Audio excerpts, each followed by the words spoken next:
It's been a long day, man. But got a treat in store for you guys in week 6, all right? We're going to do some serious analysis on all your teams.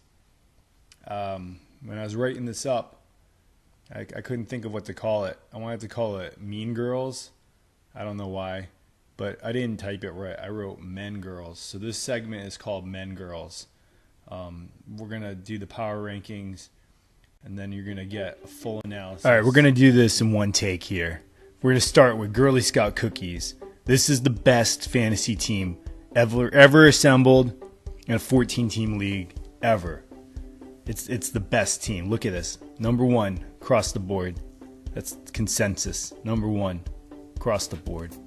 We're gonna finish 16-1 this year because I felt like giving Raging Ray Rice his only win in the last couple weeks. So that's that. Awaiting the NBA season. Listen, Demaryius Thomas, he's not what he used to be. If Demaryius Thomas was a dog and Emmanuel Sanders was another dog and they lived together, Demaryius Thomas would be looking at a squirrel and Emmanuel Sanders would eat all the food in his bowl. And then Demaryius Thomas would wonder why there's no food in his bowl. And then Emmanuel Sanders would hump him while he's looking into his empty bowl. Also, Adam Thielen is like bacon on ice cream. He should not be good, but he is. Peekaboo Crew. Every week, Peekaboo Crew goes dumpster diving to see if he can find a better quarterback than Phillip Rivers. Rivers is a garbage bag full of stale bagels that a Dunkin' Donuts employee sympathetically places just outside the dumpster for that one hobo who's kind of cool, comes by and smokes his cigarettes with a 3-legged dog and makes funny dad jokes. And then he gets his bagels and he goes away because it's good enough. And then we have Brady's duck handler. Corey Davis is trying to destroy this team. He put up 26 points in week 4. And then he told Marcus Mariota, he said, listen, Marcus Mariota, I fucking hate Mark. He sold me a sour beer that wasn't even sour. And he kicked out my friend who was a well-intentioned bum who just wanted to just smoke a little bit of crack, tiny bit of crack inside Harvest Wine and Spirits. I want you to never throw to me ever again. And Marcus Mariota said, I hate Mark too. I'm going to do that for you. He should have drafted me, but he's got that hillbilly Andrew Luck instead of me. And they made a pact that day, and they swore never to let Mark win. 2 Live Jew is 4-2. That's pretty impressive considering he has Dalvin Cook. And Dalvin Cook is playing with his trolley, feeding his fish the entire season. I don't have the stats in front of me, but I'm going to go out there and say this is Hank's best start in Reign of Terror ever.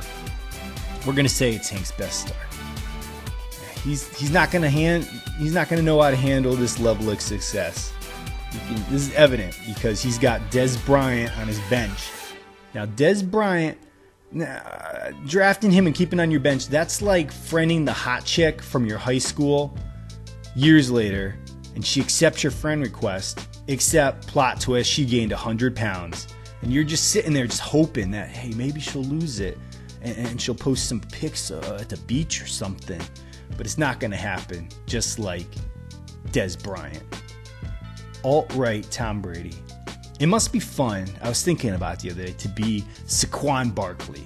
If I was Saquon Barkley, I would go to the DMV on a Tuesday and just run at full speed in a straight line from one end of the building to the other, just juking around, knocking people over. And I'd get a commercial vehicle license plate and I'd staple it to my ass and I'd make truck downshifting noises whenever I came to a stop. And that's my opinion of the Ackles team. I hope you found it helpful. Fat Shack. He no longer has the highest points scored. Thank God I can stop listening to that bullshit. The Boomer Bust team busted a couple weeks. And I looked at the statistics, and according to statistics, Alvin Kamara scored 75% of Fat Shack's point total. Kamara's dad, he had talking to him. He said, "Hey, Kamara, I want you to give Mark Ingram a turn. And Kamara said, okay. And he let Mark Ingram play with the big yellow Tonka truck in the sandbox. And Kamara's dad was so proud, he bought Kamara a Ninja Turtle novelty bar from the Ice Cream Man. And Kamara then broke his tooth on the frozen gumball eye, and he had to take a bye week. The Ram motherforkers. We're not going to talk about Amari Cooper. We're not going to talk about how 40-year-old Frank Gore outtouches Kenyon Drake. We're going to talk about how Yahoo gave this team the highest draft grade. I want you all to remember that the next time you give any thought at all to the way Yahoo grades anything. Yahoo grades like a 20-something teacher who's addicted to Pinot Grigio mixed with Crush Up Ambien. And then we have the non-Caucasian. All day I heard a report.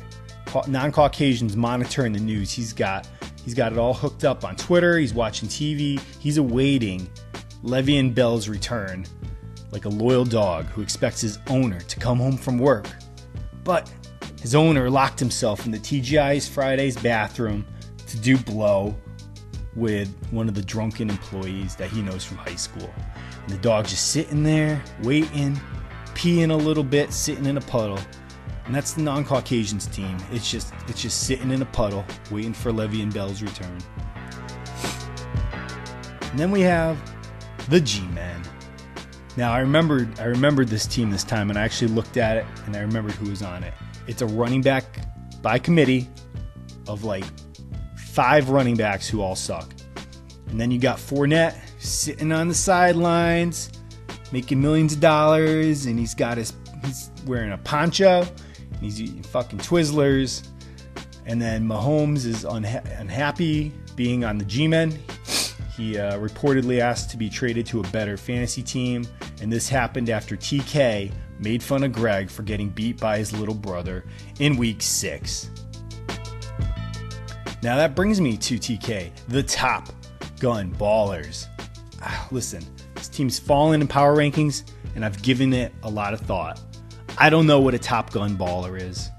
I know what the movie Top Gun is, and I know what a baller is, maybe even in the way that TK would use it. Maybe the way TK read about what a baller was in the Hartford Courant. The combined result is something that looks really productive and positive, but it makes you scratch your head. And I think that's a perfect metaphor for this team. Now, we get to the bottom 3, who probably aren't even watching my videos anymore. They're thinking about next year. Ragin' Ray Rice. Now, if this was 2016, Ragin' Ray Rice would be 8-0 right now. Yeah, there's only been 6 weeks, but he'd be 8-0, and he'd have the highest points scored. And this is because every year, Brian from the past time travels to the future to give present-day Brian fantasy advice from 2 or 3 years ago. Brian is currently offering Hank trades for Des Bryant, but Hank isn't budging. Ragin' Ray Rice has a stash on his bench, though. It's going to blow this game wide open. His name is Greg the Leg Zerloin, and he's going to put up 80 points when he comes back, just kicking field goals for the Rams.